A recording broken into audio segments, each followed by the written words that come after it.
प्रयोग शिकायचा आहे विद्राव्य आणि अविद्राव्य घटक. विद्राव्य घटक म्हणजे कशाला म्हणतात? जे पाण्यात विरघळतात त्या घटकांना विद्राव्य घटक म्हणतात. आणि अविद्राव्य म्हणजे जे पाण्यात विरघळत नाही ते. मग आता आपण पाहू कोणते घटक पाण्यात विरघळतात आणि कोणते विरघळत नाही ते. मग आपण काय घेतलं? एक ग्लासभर पाणी घेतलं. एक ग्लासात पाणी घेतलं. एका ह्याच्यात काय घेतलं? वाळू घेतली. वाळूचे कण घेतले काही. पुन्हा काय घेतलं? तांदूळ घेतले. थोडीशी साखर घेतली आणि अजून काय घेतलं? मीठ. आता आपण हा ग्लासात पाणी घेतलं, एक चम्मच घेतला. आता आपण काय करायचं की हे मीठ थोडस पाण्यात टाकू आणि पाणी ढवळून घ्यायचं, हलवून घ्यायचं. आता हलवल्यानंतर मीठ पाण्यात पहिले दिसत होतं, आता हलवल्यानंतर दिसत आहे का मीठ? नाही. काय झालं? मीठ पाण्यात पूर्ण विरघळलं. म्हणजे मीठ आपल्याला आता दिसत नाही, ते पाण्यात पूर्ण मिक्स झालं, विरघळलं. तर मग मीठ हे काय आहे? विद्राव्य घटक. जे पाण्यात पूर्ण विरघळतं त्याला म्हणतात विद्राव्य घटक. आता पहा, हे पाणी आहे, याच्यात आपण वाळूचे कण टाकले, वाळूचे काहीतरी खडे टाकले. वाळूचे खडे टाकले. आता आपण याला हलवलं. वाळू दिसत आहे पाण्यात सगळ्यांना? हलवलं. विरघळली का वाळू पाण्यात? नाही.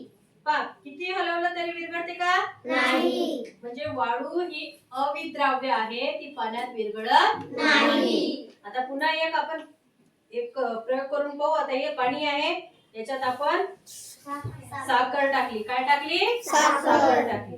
आता साखर टाकल्यावर हे हलवलं.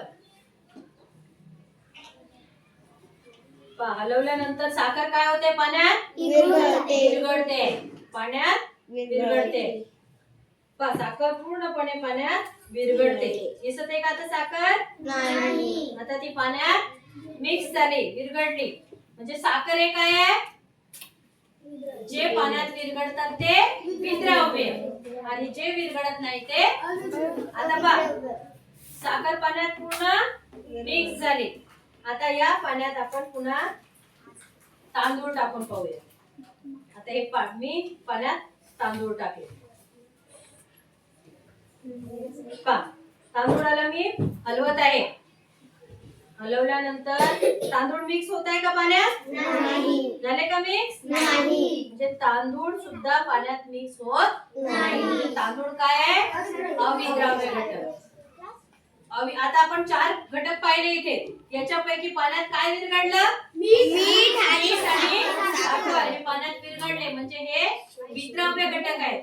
आणि तांदूळ आणि वाळूचे कण हे पाण्यात विरघळले का? नाही. हे तसेच पाण्यात शिल्लक राहिले. किती हलवलं तरी ते विरघळले नाही. हे वाळूचे कण आणि तांदूळाचे दाणे हे अविद्राव्य घटक आहे. आता समजलं तुम्हाला? जे पाण्यात विरघळतात ते विद्राव्य घटक, जे पाण्यात विरघळत नाही ते अविद्राव्य. आता या प्रयोगावरून आपण हे शिकलो की विद्राव्य घटक कसे ओळखायचे आणि अविद्राव्य घटक कसे ओळखायचे.